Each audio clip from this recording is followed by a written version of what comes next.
Dear students, welcome to another biology lecture. और आज का हमारा टॉपिक है फर्मेंटेशन। इससे पहले हमने इंट्रोडक्शन टू द बायोटेक्नोलॉजी देखा था, बायोटेक्नोलॉजी का चैप्टर स्टार्ट किया था, यूनिट नंबर 16। तो आज देखते हैं फर्मेंटेशन को। तो बेसिकली फर्मेंटेशन को डिफाइन करने के लिए हम दो कॉन्सेप्ट्स लेते हैं फर्मेंटेशन के लिए। एक इसको हम डिफाइन करते हैं as a type of cellular respiration. Cellular respiration के लिए फर्मेंटेशन को एक्सप्लेन किया जाता है। और दूसरा मॉडर्न एक टेक्निक इन मॉडर्न बायोटेक्नोलॉजी, यानी फर्मेंटेशन को दो तरह से हम डिफाइन करते हैं। एक हम सेलुलर रेस्पिरेशन के केस में, और दूसरा हम इसको मॉडर्न बायोटेक्नोलॉजी में क्या यूज है उसको हम डिस्कस करते हैं। तो फर्मेंटेशन एज सेलुलर रेस्पिरेशन जो है ये हमारे कोर्स में इंक्लूडेड है, जबकि technique in modern biotechnology excluded है। सो देखते हैं fermentation as a cellular respiration. Fermentation as a cellular respiration क्या है, जैसे कि नाम बता रहे सेलुलर रेस्पिरेशन यानी रेस्पिरेशन इन द सेल। तो रेस्पिरेशन में क्या हो रहा था, break down of the food. यहाँ पे क्या है, सिर्फ बात वही है ब्रेक डाउन ऑफ फूड, लेकिन वर्ड यूज कर दिया, इंट्रोड्यूस कर दिया anaerobic. Anaerobic mean in the absence of oxygen, यानी फूड की ब्रेक डाउन होती है इस प्रोसेस में भी।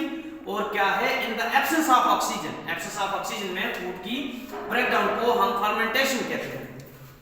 इसी तरह इसकी दूसरी डेफिनेशन हम करते हैं तो हम कहते हैं chemical process of glucose breakdown, यानी इस प्रोसेस में क्या होता है, ये केमिकल प्रोसेस है जिसमें ग्लूकोज की ब्रेकडाउन होती है। ग्लूकोज की ब्रेकडाउन होती है किसमें, in the absence of oxygen, oxygen की गैर मौजूदगी में जो ग्लूकोज की ब्रेकडाउन है उसे हम fermentation. Similarly in other words हम कह सकते हैं anaerobic extraction of energy from carbohydrates. Glucose क्या है, कार्बोहाइड्रेट है। इसमें हम जरूरी नहीं है ग्लूकोज की ही बात करें, इसमें समटाइम लैक्टोज की फर्मेंटेशन भी होती है।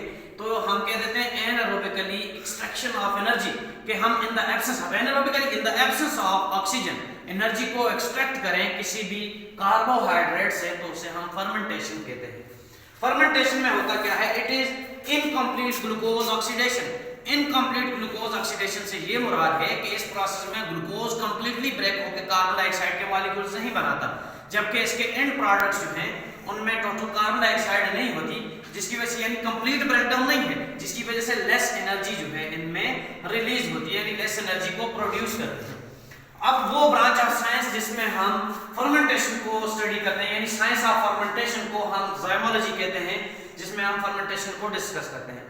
अब बात करते हैं फर्मेंटेशन की क्लासिफिकेशन की। तो क्लासिफिकेशन ऑफ फर्मेंटेशन को हम on the basis of product form कहते हैं, यानी इसको नाम दिया जाता है on the basis of product form, कि जो प्रोडक्ट बनते हैं हम उनकी बेस पे इसको फर्मेंटेशन को क्लासिफाई करते हैं और उनको इतनी बेसिस पे नाम देते हैं। जिस तरह यहाँ पे अल्कोहलिक फर्मेंटेशन, अल्कोहलिक फर्मेंटेशन क्या है कि अल्कोहलिक फर्मेंटेशन जैसे कि नाम बता रहा है, इसमें अल्कोहल की फर्मेंटेशन, यानी इसमें अल्कोहल की फर्मेंटेशन नहीं हो रही।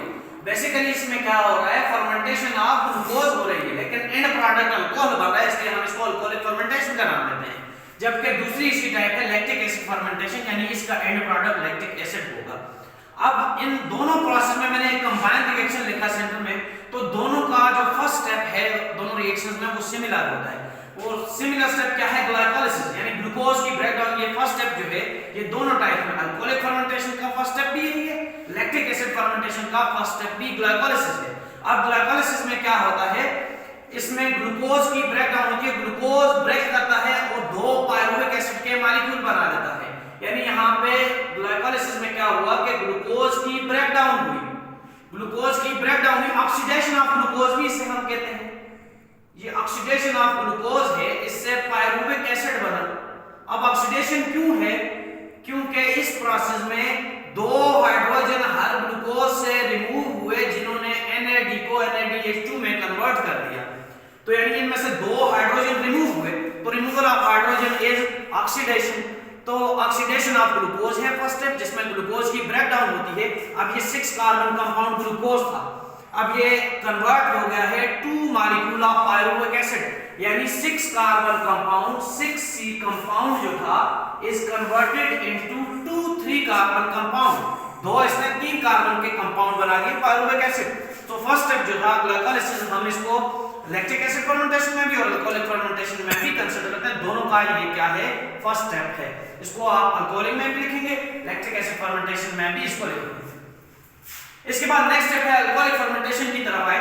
तो अल्कोहलिक फर्मेंटेशन जो है ये यीस्ट के अंदर यूजुअली होती है, और इसमें यूनिसेलुलर यीस्ट क्या है, यूनिसेलुलर फंगस है, इनमें अल्कोहलिक फर्मेंटेशन का प्रोसेस होता है। तो बेसिकली इस फर्मेंटेशन में होता क्या है कि कि यही जो 2 मॉलिक्यूल्स ऑफ पायरुविक एसिड थे, ये 2 मॉलिक्यूल ऑफ पायरुविक एसिड, इनमें एक कार्बन डाइऑक्साइड यहाँ पे रिमूव हुआ।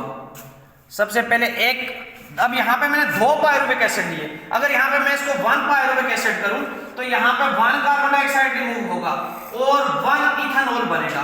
अब जिस तरह केमिस्ट्री में आपने पढ़ा था 1 कार्बन मीथ और 2 कार्बन ईथ, और क्या है इथेनॉल, आगे क्या है जो फंक्शनल ग्रुप है वो हाइड्रोक्सिल ग्रुप है, तो हम इसे इथेनॉल कह देते हैं। इसमें क्या होता है, कार्बन डाइऑक्साइड का मॉलिक्यूल एक रिमूव हो जाता है और पीछे क्या बच जाता है, एक इथेनॉल यानी अल्कोहल बना देता है। ये यीस्ट के अंदर ये प्रोसेस होता है।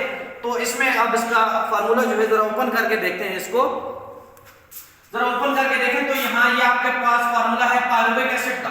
पायरुविक एसिड में क्या होता है कि एक यानी कार्बन डाइऑक्साइड एक पायरुवेट से, ये कार्बन डाइऑक्साइड यहां से मैंने रिमूव कर दिया, ये कार्बन डाइऑक्साइड यहां से एक रिमूव हो गया। ये हमने कहा था ना कि इसके साथ एक कार्बन डाइऑक्साइड जो है वो रिमूव हो जाता है, यहां पे भी बात की थी। तो ये एक कार्बन डाइऑक्साइड यहां से जब रिमूव हुआ तो पीछे अब क्या बच गया, यहां पे मैं इसको डायरेक्टली यहीं से रिमूव करता हूं एक बार। यहां से ये कार्बन डाइऑक्साइड जब रिमूव हुआ तो पीछे कार्बन बच गया। अब कार्बन की वैलेंसी को पूरा करने के लिए 2 क्या लगेंगे, यहां पे हाइड्रोजन। 2 हाइड्रोजन जो है वो यहां पे इंट्रोड्यूस होंगे, जो क्या करेंगे, इसकी वैलेंसी को पूरा करेंगे। और वो 2 हाइड्रोजन कहां से आएंगे, आपके NaDH2, जिसने 2 हाइड्रोजन लिए थे, NaDH2 NAD में कन्वर्ट हो जाएगा, वो भी रिटर्न हो गया और उसने 2 हाइड्रोजन यहाँ इस कंपाउंड को दे दिए। यानी आपके पास नेक्स्ट प्रोडक्ट क्या बन गया, इथेनॉल जो है उसकी फॉर्मेशन होगी और एक कार्बन डाइऑक्साइड यहाँ से रिमूव हो गया है। तो इस प्रोसेस को हम अल्कोहलिक फर्मेंटेशन कहते हैं। और ये प्रोसेस होता है किस लिए, अल्कोहलिक प्रोडक्ट्स बनाने के लिए, इस तरह इथेनॉल वगैरह अल्कोहल्स बनाने के लिए होता है।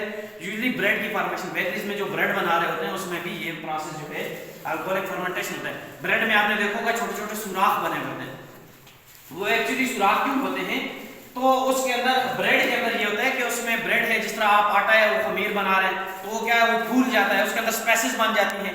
वो एक्चुअली उसके अंदर स्पेसिस क्यों बन जाती है कि उसमें कार्बन डाइऑक्साइड जो है, कार्बन डाइऑक्साइड उसमें से रिमूव होता है। अभी आपके पास आटा है या ब्रेड, ये ब्रेड है, तो इसमें छोटे छोटे सुराख है, क्यों, यहाँ से कार्बन डाइऑक्साइड निकली, इस बात को शो करती है कि यहाँ से कार्बन डाइऑक्साइड गैस बनके रिमूव हुई है, तो ये होल्स क्या है, इसलिए उसमें बने हुए। तो ये अल्कोहलिक फर्मेंटेशन है। इसके बाद नेक्स्ट है लैक्टिक एसिड फर्मेंटेशन की जब बात करें तो लैक्टिक एसिड फर्मेंटेशन क्या है, इसका भी फर्स्ट स्टेप वही ग्लाइकोलाइसिस, जिसमें ग्लूकोज ब्रेक होकर उसने पायरुविक एसिड बनाया। अब लैक्टिक एसिड फर्मेंटेशन में क्या होता है कि 2 मॉलिक्यूल जो थे आपके पास पायरुविक एसिड के, यहाँ पे सिंगल कर देता हूं, single molecule of pyruvic acid convert होता है लैक्टिक एसिड के अंदर। ये फार्मूला है लैक्टिक एसिड का। अब लैक्टिक एसिड में कन्वर्ट कैसे होता है कि ये ओपन स्ट्रक्चर को देखते हैं, ओपन स्ट्रक्चर को देखें तो यहाँ पे एक्चुअली ये जो आपके पास ऑक्सीजन है, इस ऑक्सीजन के साथ एक इसकी बेसिकली स्टेप को आप कहते हैं रिडक्शन ऑफ पायरुविक एसिड। इस स्टेप को आप कहते हैं रिडक्शन ऑफ पायरुविक एसिड। अब रिडक्शन ऑफ पायरुविक एसिड का मतलब है इसमें हाइड्रोजन ऐड होगी या ऑक्सीजन रिमूव होगी। तो अब ऑक्सीजन इसमें से क्या प्रोसेस होता है, तो यहाँ पे आप देखें NaDH2 जो पहले बना था वो क्या करता है, NAD में कन्वर्ट हो जाता है और 2 हाइड्रोजन इसमें ऐड करता है। वो 2 हाइड्रोजन किधर ऐड होते हैं, एक यहाँ पे ऑक्सीजन की बॉन्ड ब्रेकेज हुई तो एक हाइड्रोजन यहाँ पे, दूसरा हाइड्रोजन यहाँ पे इसकी वैलेंसी पूरा करने के लिए। तो इस तरह आपके पास क्या होता है कि ये जो पायरुविक एसिड होता है वो कन्वर्ट हो जाता है लैक्टिक एसिड के अंदर। लैक्टिक एसिड का फार्मूला क्या है, अब यहाँ पे आप ऊपर क्लोज फार्मूला में भी देख सकते हैं, सिंपल फार्मूला में तो C3H4 और यहाँ पे C3H6 यानी 2 हाइड्रोजन यहाँ पे क्या हो गए, 2 हाइड्रोजन ऐड हो गए, जिसकी वजह से हम कहते हैं पायरुविक एसिड क्या हो गए, रिड्यूस हो गया, रिडक्शन ऑफ पायरुविक एसिड। और ये मैकेनिज्म होता है किसमें, यूजुअली बैक्टीरिया के अंदर होता है, लैक्टोबैसिलस बल्गेरियस के अंदर, स्ट्रेप्टोकोकस थर्मोफाइलस बैक्टीरिया के अंदर ये मैकेनिज्म होता है। और इस फर्मेंटेशन के प्रोडक्ट्स क्या हैं, पिकल्स, अचार वगैरह हमारे पास बन जाते हैं। एसिड का आपको पता है इसका जायका जो है सोर एंड टेस्ट होता है, तो अचार की खटाई जिस वजह से है। तो ये प्रोसेस अब इसमें ये होता है कि एक आपके पास लैक्टोज है, मिल्क का लैक्टोज, मिल्क और दूध को दही बनाने के लिए यही फर्मेंटेशन होती है। उसमें होता क्या है कि मिल्क का जो लैक्टोज होता है वो कन्वर्ट हो जाता है लैक्टिक एसिड में। लैक्टिक एसिड में कन्वर्ट हो जाता है, जिसकी वजह से जो मिल्क है वो कर्ड फॉर्म बना देता है, थिक हो जाता है और उससे दही बन जाता है। यही मैकेनिज्म आप नॉर्मली कहाँ ऑब्जर्व करते हैं? तो यही लैक्टिक एसिड के जो गोले बने होते हैं ना, आप अक्सर क्या ज्यादा फटीग करें, ज्यादा भाग रहे हो, जब बहुत ज्यादा काम करें, जिस तरह दौड़े तो ज्यादा फटीग करें, आप ज्यादा सांस फूल रहा है, भागने से सांस भी फूलता है क्योंकि आपको ऑक्सीजन ज्यादा चाहिए फूड की ब्रेकडाउन के लिए, क्योंकि आपके भाग रहे हैं स्केलेटल मसल को ज्यादा एनर्जी चाहिए, और ज्यादा एनर्जी के लिए क्या करेंगे, ज्यादा फूड की ब्रेकडाउन होगी। जब ज्यादा फूड की ब्रेकडाउन करनी है तो उसके लिए ज्यादा ऑक्सीजन चाहिए, ब्रीदिंग रेट आपका हाई हो गया, फिर भी अगर ऑक्सीजन आपकी उस एनर्जी के लेवल को पूरा नहीं कर रही तो एनारोबिक रेस्पिरेशन होगी वहां पे, और उस एनारोबिक रेस्पिरेशन के रिजल्ट में जो थोड़ी बहुत एनर्जी लगेगी आपके स्केलेटल मसल्स को दी जाएगी, और उसका एंड प्रोडक्ट क्या होगा कि लैक्टिक एसिड बन जाएगा, और वही गोले आपके बने होते हैं पैरों में, जिस तरह गिल्टियां बनी होती हैं, वो lactic acid fermentation basically humans के अंदर भी वो चीज स्केलेटल मसल्स में ऑब्जर्व होती है। That's all about fermentation. तो जिस किसी का कोई भी क्वेश्चन हो पूछ सकते हैं आप, स्क्रीनशॉट ले लें।